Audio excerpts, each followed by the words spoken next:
नवयुग मित्र मंडळ व आमरे कॅन्सर केअर ट्रस्ट यांच्या माध्यमातून माजी नगरसेविका स्नेहा आमरे व समाजसेवक रमेश आमरे यांच्या पुढाकाराने गेली 2 दशकांहून अधिक काळ सामाजिक, शैक्षणिक, सांस्कृतिक, क्रीडा आणि आरोग्य क्षेत्रात केलेल्या कार्याची परंपरा आज 21व्या वर्षात पदार्पण करत नवरात्रीच्या मंगल प्रसंगी अधिक दृढ झाले। नवसाला पावणारी अशी या देवीची ख्याती असून भाविक मोठ्या श्रद्धेने येथे नवस बोलतात आणि ते नवस पूर्णही होतात।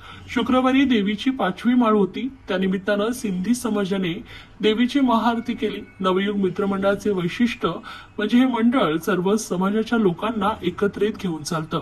या मंडळात दररोज वेगवेगळ्या समाजाचे मान्यवर येऊन महाआरती करतात, त्यामुळे इथे एकोपाचे वातावरण असून मंडळाचे संस्थापक रमेश आमरे यांचे विभागात सलोख्याचे संबंध असल्याचं जाणवतंय। या देवीच्या दर्शनाला परिवहन मंत्री प्रताप सरनाईक, भाजप प्रदेशच्या महासचिव माधवी नाईक यांनी उपस्थिती लावली होती, तर ठाणे जेलचे उपअधीक्षक विकास कापडे यांनी आणि अन्य मान्यवरांनीही उपस्थिती लावली। यावेळी उत्तर भारतीय समाज द्वारा सुंदरकांडचं आयोजनही करण्यात आलं होतं। यावेळी उत्तर भारतीय समाजाच्या वतीने सुंदरकांडचं आयोजन करण्यात आलं होतं। यावेळी संपूर्ण वातावरण भक्तिमय झाले होते। मोठ्या संख्येने भाविक उपस्थित होते।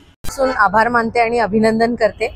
गेली अनेक वर्ष आपली इथली जी नाळ आहे लोकांची ती जोडून ठेवण्याकरता वेगवेगळे उपक्रम ते राबवत असतात।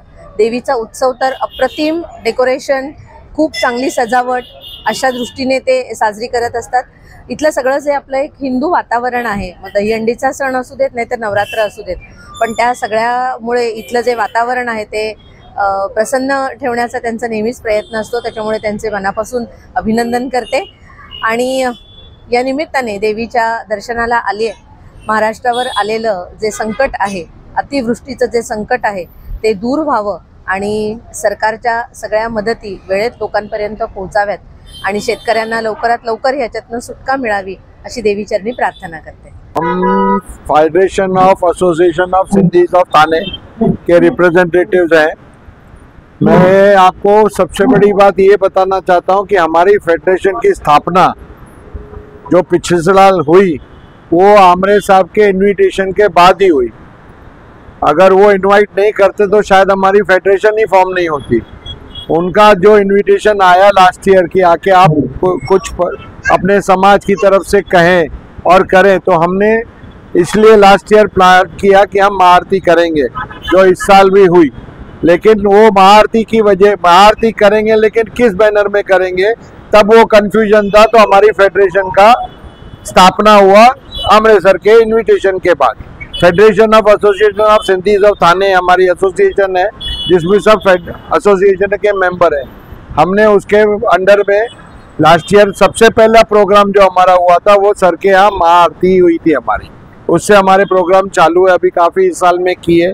एक काफ़ी बड़ा कार्यक्रम ओपन लेक पे किया, जहाँ हमारे 3-4 दिन में 75,000 सिंधी आए थे।